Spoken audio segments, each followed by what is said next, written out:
Conte d'amour. Alexandre Way. Le prince juste. Un ami.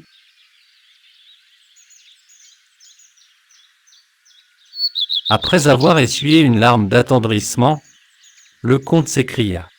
Prince, que vous êtes bon, que vous êtes grand. Et quel bonheur d'être votre ami, d'être l'ami d'un grand roi. Voilà déjà que vous me flattez, répondit le prince en souriant.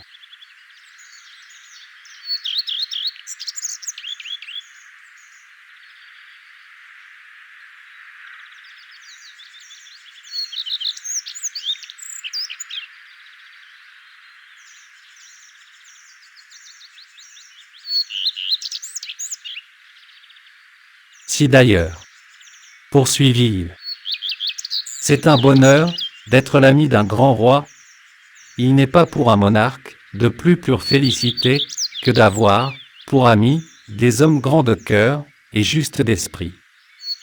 Croyez-moi, je suis aussi heureux que vous.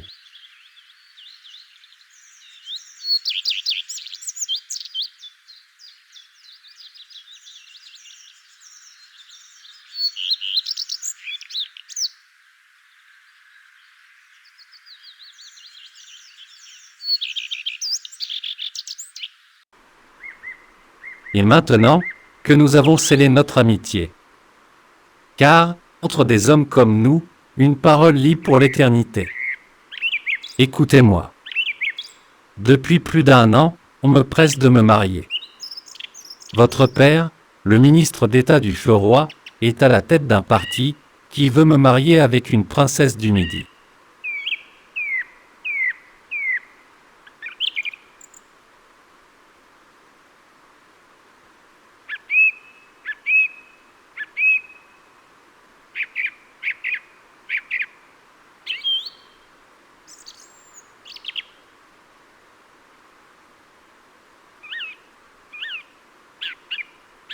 Ma sœur, moins orgueilleuse et plus exempte de préjugés, a jeté les yeux sur une orpheline du Nord, réputée pour sa beauté et sa piété.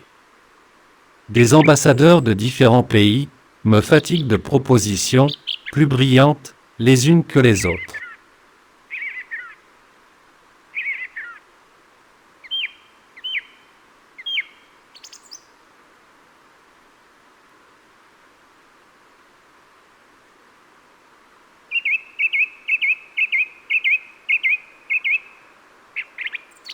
Je les ai toutes refusées jusqu'à ce jour, pendant le règne de mon père.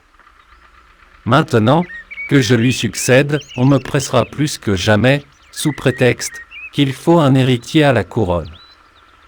Je n'ai qu'un moyen d'échapper à ces instances. Il faut que je me marie.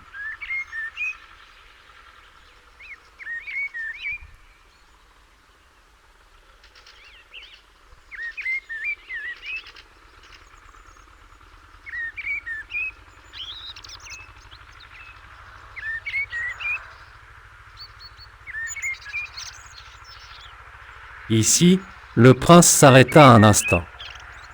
C'est aussi mon avis, répondit le comte.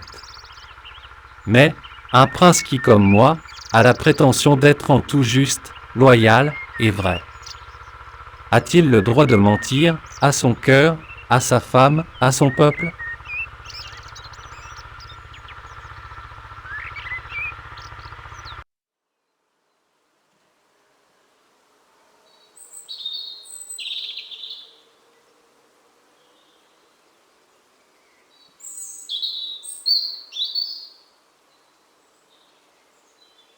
La question ainsi posée, répondit Édouard, est résolue d'avance.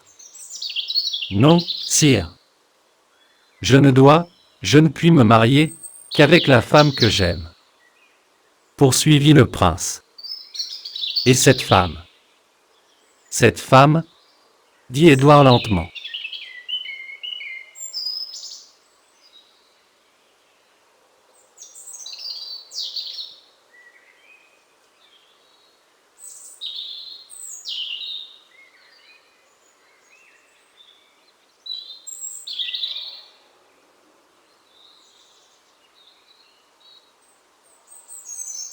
cette femme, reprit le prince.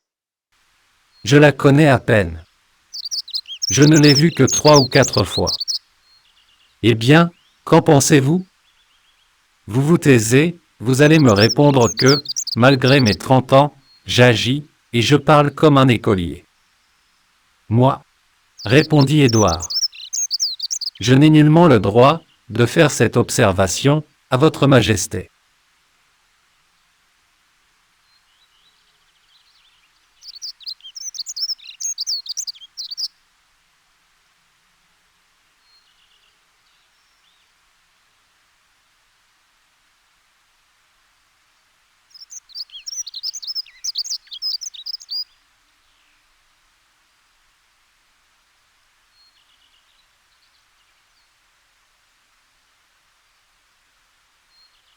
Oui, mon ami, poursuivit le prince, qui s'animait à mesure qu'il parlait de sa passion. Oui, j'aime une jeune personne que j'ai vue un dimanche dans l'église, et que depuis, je n'ai revue que 2 ou 3 fois, sans lui avoir jamais adressé une parole.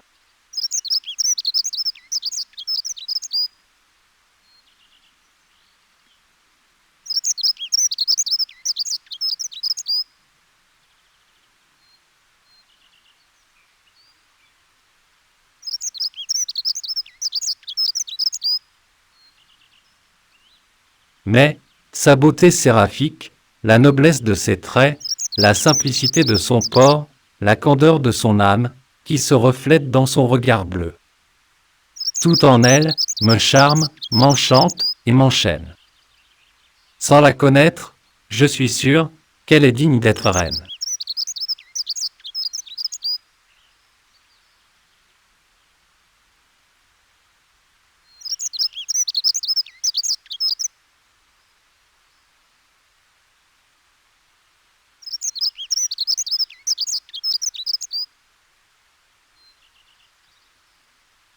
Il me semble qu'elle porte une auréole, en guise de couronne, sur son front. Malgré les cris de ma noblesse, je suis décidé à épouser cette jeune fille, dont je ne sais la demeure que depuis que je suis roi. Il faudrait que mon jugement portât grandement à faux pour m'être trompé sur elle.